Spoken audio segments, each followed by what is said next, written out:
Hello Internet, and welcome to a long overdue update. I've been working for quite some while and I forgot to make a video.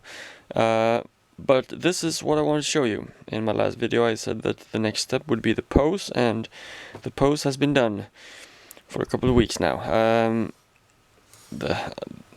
All the leg pieces and the feet pieces, all this is glued together. This is one piece. I've just blue tacked it onto the proxy base. All the top torso pieces are glued together, the roof, the front, everything. And they're just blue tacked onto the lower torso a bit, because I want to take these apart when I paint. So, but I did this, and I have to say I'm well pleased with how it turned out. I like it from most angles, really. I'm well aware that this is a very wide stance, but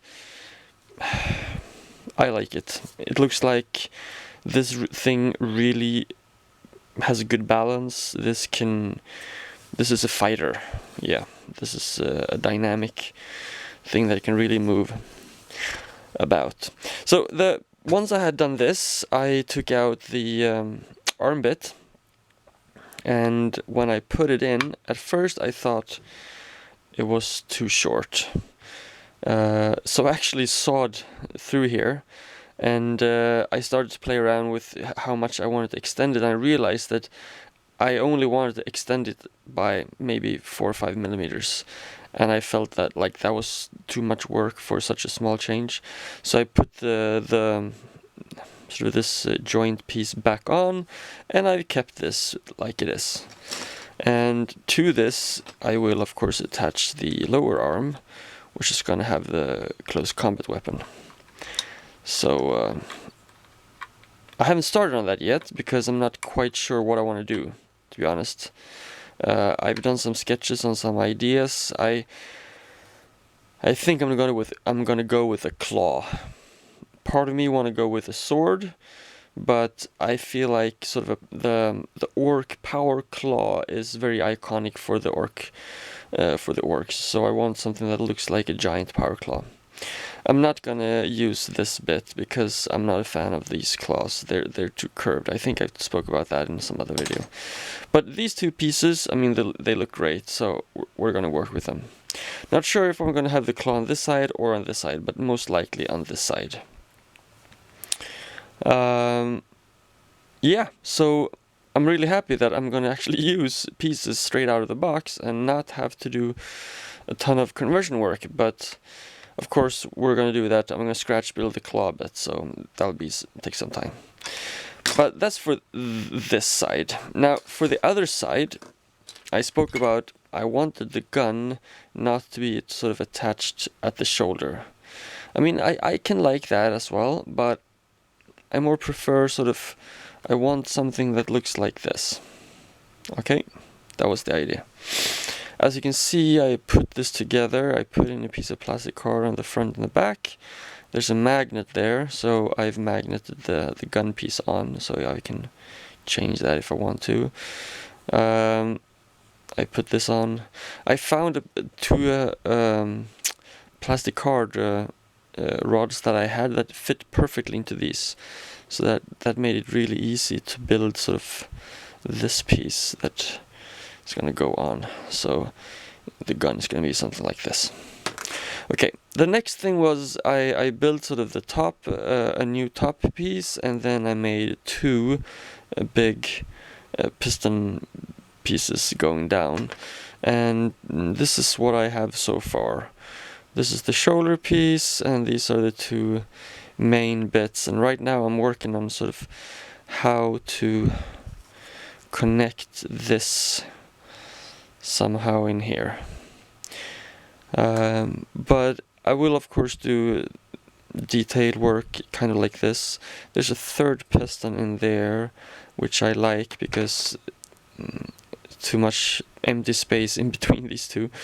So I'm gonna do something like I'm not gonna copy this, of course, but I want them to look fairly similar. So I think that's gonna work.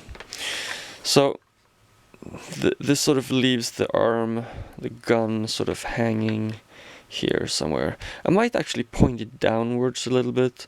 Like, I'm not even gonna bother pointing my gun at you right now. I'm just posing here looking badass. Oh yeah, the gun. I put a piece of plastic card on the back and magnets to keep this together. I'm actually gonna saw. I mean, there's this trio of guns on each of these 6. That's a bit too plain for me. So I'm actually gonna cut off all of these. So I'm gonna build 6 different guns. This is gonna be the biggest one, of course. But then there's gonna be 5 others of varying lengths. So to give the impression like there's a lot of different guns sticking out of here. I like that for orc big guns. So yeah, what else is there? I've been started doing some rockets, because I just feel like the ones you get in the box. Where are they? They're hiding here. They're behind somewhere. I like this design. I think this is a cool design. But the way I like orcs is sort of slightly over the top. I mean, this is just 2 rockets stuck to an arm. That's a bit boring. So that's why I made more, so I can sort of have a cluster or an array of rockets somehow stuck onto the robot. Yeah, I've done a bit of painting on the head. It's not finished yet. I've just washed it, so it's drying over there. And I've done some other minor details that are in the scrap pile behind the robot right now. The main thing is, of course, this gun arm. I want to finish this so that this piece is connected, so that it's easy to actually see the top and the bottom piece go together. Then I'm going to leave them, of course. And then it's going to be a lot of detail work. I think I'm going to have sort of a checker thing going on here. The horn bits out of the box I'm going to use, of course. But I have a few areas here that needs to be covered. Of course, the feet needs. Yeah, there's a lot of details left, but it's very nice walking into my workroom and seeing this thing stand on my desk. It feels like it's not that much more work to do, though it is, of course, a lot left to do. But just seeing this is exactly what I had in mind when I first saw the Orkanaut box, and I was sort of envisioning, nah, it's not gonna look like that. It's supposed to look more mobile and imposing, and I think I've managed to capture that pretty good. So there you are. That's video number, I can't remember, but it's just one major piece left, and after that it's all details. It's gonna be a ton of fun. I've dug through my bits box to sort of see if I can find stuff. I've done a lot of Googling, researching to sort of find what are really cool details. I mean, I just don't want plates and rivets to be the only thing you see on this. I want more stuff. So we'll see where it all ends up. But all in all, I'm pretty pleased. So leave a comment below, and let me know what you think. Or hop onto Warzir and post in Cedric's mech shop is up again, or something I call the thread. And thanks for watching. Goodbye, Internet.